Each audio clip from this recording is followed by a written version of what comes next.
Hello student, welcome in my biology classes. This is Julie Goyal. हम पढ़ रहे हैं 11th क्लास का chapter number 5 morphology of flowering plant. Last video में हमने बात की थी फ्रूट्स के ऊपर और इस वीडियो में हम बात करेंगे सीड के ऊपर। What is a seed? Seed is a fertilised ovule. ठीक है, जब सीड ओव्यूल में फर्टिलाइजेशन हो जाता है तो वही ओव्यूल आगे चलकर सीड में कन्वर्ट हो जाता है। ओके, तो यहाँ पर हम जो बात करेंगे डाइकॉट सीड की और मोनोकॉट सीड की। First of all we should know what is in the seed. Seed में क्या क्या होता है? Seed is consist of the seed coat and embryo in it. Okay, तो जो सीड कोट होता है वो डबल लेयर्ड होता है। जैसे कि आपने कई सारे सीड्स देखे होंगे, मटर खाए होंगे, छोले देखे होंगे। अगर आप इसको प्रेस करोगे ना तो इसमें अपर लेयर और आउटर लेयर दो लेयर निकलती है कोट के हिसाब से। ये सीड कोट कहलाते हैं। Getting my point? जैसे रात में अगर छोले को गलने रख दो या बीन्स को गलने रख दो तो उसमें सुबह अगर आप हाथ से करोगे तो वो सीड अलग का, वो उसका जो कवर होता है वो अलग निकल जाता है। That is seed coat. Okay, तो जो सीड कोट होता है, जो अपर लेयर, जो अपर सीड कोट होता है उसको बोलते हैं टेस्टा, और जो इनर होता है उसको बोलते हैं टैगमेन। और ये दोनों मिलकर क्या बनाते हैं बेटा? सीड कोट बनाते हैं। हमें बहुत अच्छी तरह से पता है कि जो डाइकॉट्स होते हैं और जो मोनोकॉट्स होते हैं वो क्या होते हैं।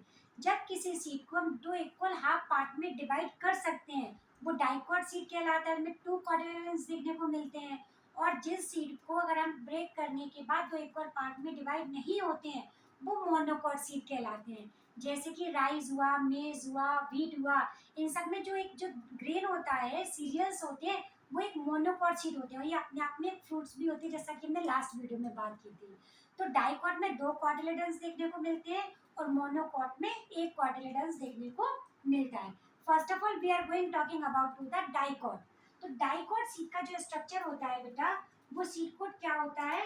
वो कहलाता है कि जिसमें दो एम्ब्रियो, दो कॉटिलेडन्स प्रेजेंट होते हैं, टू इक्वल पार्ट में डिवाइड करते हैं। अगर हम एक मैच्योर सीड को देखें तो उसमें भी एक स्क्वायर देखने को मिलता है। ऊपर एक सीड कोट होता है जिसको टेस्ट और टैगमेन बोलते हैं। इसके अंदर हमें एम्ब्रियोनल पूरा पार्ट देखने को मिलता है और एम्ब्रियो में जो होता है वो एम्ब्रियोनल एक्सेस होती है। और ये जो एम्ब्रियोनल एक्सेस होती है वो प्यूम्यूल और रेडिकल के फॉर्मेशन में हेल्प करती है। जो प्यूम्यूल होता है वो शूट पार्ट बनाता है प्लांट का, और जो रेडिकल होता है वो रूट पार्ट बनाता है। ओके, तो यहाँ पर अगर हम किसी सीड की बात करें डाइकॉट में तो हमें एक स्क्वायर देखने को मिलता है और इसके एक ग्रुप की तरह होता है, खांचे की तरह होता है, और जिसके नीचे होता है हीलम।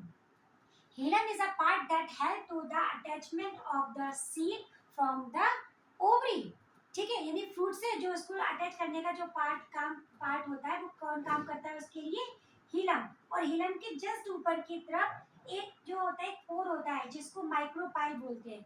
ये जो माइक्रोपाइल होता है वो माइक्रोपाइल क्या होता है कि जब ओव्यूल का फर्टिलाइजेशन होता है, जैसे कि आपने 10th क्लास में ये वाला डायग्राम देखा होगा, ये फीमेल पार्ट है और ये ओवरी है, और ओवरी के अंदर जो होता है वो ओव्यूल प्रेजेंट होता है। और इस ओव्यूल में होते हैं, ये ओव्यूल जो होता है एंजियोस्पर्म का जो ओव्यूल होता है वो 7 सेल 8 न्यूक्लियस स्ट्रक्चर कहलाता है। ठीक है ना? तो ये जो 7 सेल 8 न्यूक्लियस स्ट्रक्चर होते हैं ये तो कहलाते हैं एंटीपोडल सेल्स, और ये कहलाती है हमारी दो सिनर्जिक सेल्स, ये सिनर्जिक सेल्स कहलाती है। और ये जो बीच की होती है इसको हम एग सेल बोलते हैं, और बीच में होते हैं पोलर न्यूक्लियस। ओके, जब इनमें पॉलन जर्मिनेशन होता है, जब इसमें पॉलन आता है, पॉलन का जर्मिनेशन होता है तो एक ट्यूबलाइक स्ट्रक्चर बनता है। और ये जो ट्यूबलाइक स्ट्रक्चर होता है इसको पॉलन ट्यूब बोलते हैं। और इसमें दो मेल न्यूक्लियाई होते हैं, इसमें दो मेल न्यूक्लियस होते हैं। और ये दो मेल न्यूक्लियस यानी कि इस पूरे जो एंजियोस्पर्म प्लांट होता है इसमें हमें डबल फर्टिलाइजेशन ट्रिपल फ्यूजन देखने को मिलता है। डबल फर्टिलाइजेशन मतलब दो बार फर्टिलाइजेशन हो रहा है और एक बार तीन बार फ्यूजन हो रहा है। तो इसके हिसाब से हम इसको डबल फर्टिलाइजेशन ट्रिपल फ्यूजन कहते हैं। अब ये होता कैसे कि यहाँ पर जो दो मेल न्यूक्लियाई होते हैं तो एक न्यूक्लियाई जो होता है वो फ्यूज करता है एग सेल के साथ जो जाके बनाता है जाइगोट। ये तो हमें सबको पता है, कोई भी नई बात नहीं है। और जो दूसरा मेन न्यूक्लियर होता है ये पोलर सेल के साथ डिवाइड वो फ्यूज करता है और ये जाके बनाता है बाद में एंडोस्पर्म। अब ये कहानी स्टार्ट होती है एंडोस्पर्म की, जो हम आपको यहाँ पर एक्सप्लेन करने वाले हैं। तो एंडोस्पर्म एक्चुअली होता क्या है? That is a reserve food material, ये जो ये होता है, जो क्या है, इसके अंदर फूड है, जो एंडोस्पर्म अपने आप में रिजर्व फूड मटेरियल होता है, जो डेवलपिंग जाइगोट को फूड प्रोवाइड कराता है, नरिशमेंट प्रोवाइड कराता है। अब जितने भी डाइकोट्स प्लांट होते हैं, जितने भी डाइकोट्स प्लांट होते हैं, वो सारे के सारे नॉन एल्बुमिनियस प्लांट होते हैं। नॉन एल्बुमिनियस प्लांट होते हैं या नॉन एंडोस्पर्मिक प्लांट होते हैं, दोनों का मतलब एक ही है। इसका मतलब जो जाइगोट होता है, उसके अंदर जो सीड होता है वो एग से जाइगोट और जाइगोट से एम्ब्रियो और सीड तक बनता है। तब तक ये सारे के सारे एंडोस्पर्म को कंज्यूम कर जाता है, यानी खा जाता है। तो जब ये तब तक ये सीड बना तो फिर एंडोस्पर्म तो बचा ही नहीं ना। तो इस टाइप की सीड को हमने बोला नॉन एंडोस्पर्मिक या फिर non albuminous seed. Getting my point? लेकिन बायोलॉजी में हमेशा एक्सेप्शंस होते हैं। अगर हम बात करें कैस्टर की, तो कैस्टर जो सीड होता है तो ये डाइकोट है, लेकिन इसमें एंडोस्पर्म परसिस्ट रह जाता है, बचा रह जाता है। तो कैस्टर को हम एल्ब्यूमिनियस सीड भी बोलते हैं, क्योंकि इसमें ये पूरी तरह से पूरे एंडोस्पर्म को कंज्यूम नहीं कर पाता। Getting my point? इसी तरह से अब हम इसमें बात करें तो ये देखो, जब हम किसी सीड को, डाइकोट की सीड को 2 इक्वल पार्ट में डिवाइड करते हैं, तो उसमें हमें 2 कॉटिलेडन्स देखने को मिलते हैं, बीच में एम्ब्रियोनल एक्सिस मिलती है। एम्ब्रियोनल एक्सिस का ऊपर वाला पार्ट प्लूम्यूल बनाता है, जो शूट पार्ट को बनाएगा, और नीचे वाला जो पार्ट होता है वो रेडिकल कहलाता है, जो कि रूट पार्ट को बनाता है। Getting my point? तो इसके वजह से जो डाइकोट सीड का स्ट्रक्चर हो गया। अब हम बात करते हैं मोनोकॉट सीड की। मोनोकॉट सीड में केवल एक ही कॉटिलेडन्स होता है, और इसमें भी सीड कोट होता है और एम्ब्रियो होता है। जो सीड कोट होता है वो भी 2 पार्ट में डिवाइड होता है, जिसको हम टेस्टा और टेगमेन बोलते हैं, और उसके अंदर हमें लार्ज अमाउंट में, ज़्यादा अमाउंट में एंडोस्पर्म देखने को मिलता है, और वहीं पर हमें एम्ब्रियो भी देखने को मिलता है। तो ये जो डायग्राम है, ये डायग्राम है मेज का। भुट्टा खाते हो, भुट्टे के जो दाने होते हैं उन्हें हम मेज बोलते हैं। तो ये जो पार्ट है ना, ये वाला, इसको point of attachment to cob, यानी कि जो भुट्टे में जो अटैच होते हैं तो इसकी हेल्प से अटैच होते हैं। ये तो हो गया इसका पार्ट। ये ना, अब देखो, जो जितने भी मोनोकॉट होते हैं बेटा, वो सारे के सारे एंडोस्पर्मिक सीड होते हैं, या फिर हम बोल सकते हैं एल्बुमिनियस सीड। ठीक है, यानी कि इनमें हमें एंडोस्पर्म देखने को मिलता है। इसका मतलब क्या हुआ कि इसमें जो भी जाइगोट था उसने सीड तक कन्वर्ट होते होते तक पूरा एंडोस्पर्म को नहीं खा पाया, इसलिए सीड में एंडोस्पर्म बचा रह गया। तो इसलिए इसको हमने बोला एंडोस्पर्मिक सीड। लेकिन यहाँ पर भी एक्सेप्शंस है। जैसे कि हम ऑर्किड की बात करें, ऑर्किड का जो प्लांट होता है, इसका जो सीड होता है, उसमें सारा का सारा एंडोस्पर्म इसके थ्रू कंज्यूम कर लिया जाता है, जबकि मोनोकॉट में हमें एंडोस्पर्म मिलता है देखने को, लेकिन कैस्टर में देखने को नहीं मिलता।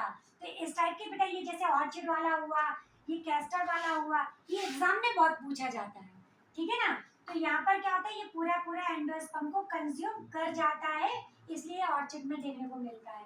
अब हम बात करें, जो स्ट्रक्चर नीचे दिया गया है, ये वीट का है। इसमें देखो, इसमें लार्ज अमाउंट में एंडोस्पर्म परसिस्ट रह जाता है, और जो नीचे का जो शील्ड पार्ट बनाता है, ये हमारा कॉटिलेडन्स पार्ट होता है, जिसको हम स्क्यूटेलम बोलते हैं।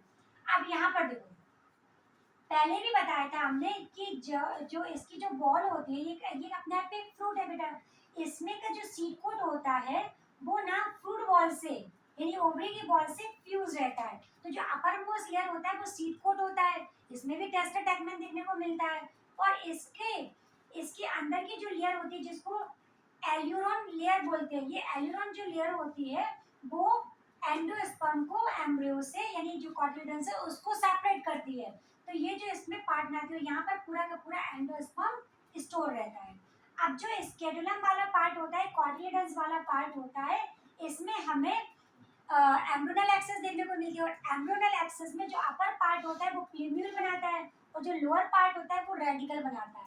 अब जो प्लूम्यूल होता है, प्लूम्यूल को कवर करने वाला एक होता है कॉलियोप्टाइल, और जो रेडिकल होता है उसको प्रोटेक्ट करने वाला होता है कॉलोराइजा। ओके, तो जब सीड का जर्मिनेशन होता है, तो इसमें से जो रेडिकल होता है वो रूट पार्ट बनाएगा, जो प्लूम्यूल होगा वो शूट पार्ट बनाएगा। तो आई होप बेटा आपको ये स्ट्रक्चर समझ में आया होगा। ये जो डायग्राम प्रोवाइड किया गया वो क्यों प्रोवाइड किया गया, जिससे आपको हम ये एक्सप्लेन कर सके कि ये एंडोस्पर्मिक क्यों होते हैं और इनमें एंडोस्पर्म का क्या रोल होता है। Getting my point? तो आई होप बेटा आपको समझ में आया होगा। One more thing is there कि यहाँ से जो हमने बोला था कि जो मेल न्यूक्लियस जो होता है वो यहाँ से अंदर करता है, तो ये जिस पोर से अंदर करता है वो पोर कहलाता है माइक्रोपाइल। और यही जो माइक्रोपाइल होता है, जब हम रात में सीड को सोकिंग के लिए डाल देते हैं, जैसे बीन्स बनाते हैं, राजमा बनाते हैं, छोले बनाते हैं, तो उसको 7 to 8 आवर्स के लिए सोकिंग करने के लिए छोड़ देते हैं, और वो जो ग्रेन्स होते हैं उसके वो स्वेल अप हो जाते हैं। तो स्वेल अप होते कैसे हैं? तो यानी माइक्रोपाइल वो पोर्शन होता है जहां से वाटर सीप के अंदर एंटर करता है और उसको स्वॉलन कर देता है। Getting my point? तो इस तरह से ये हो गया हमारा माइक्रोपाइल। तो बाकी सारी चीजें हमने एक्सप्लेन कर दी है बेटा, इसको पढ़िए समझिए। अच्छी लगी तो वीडियो लाइक एंड सब्सक्राइब और शेयर जरूर करिए। Thank you.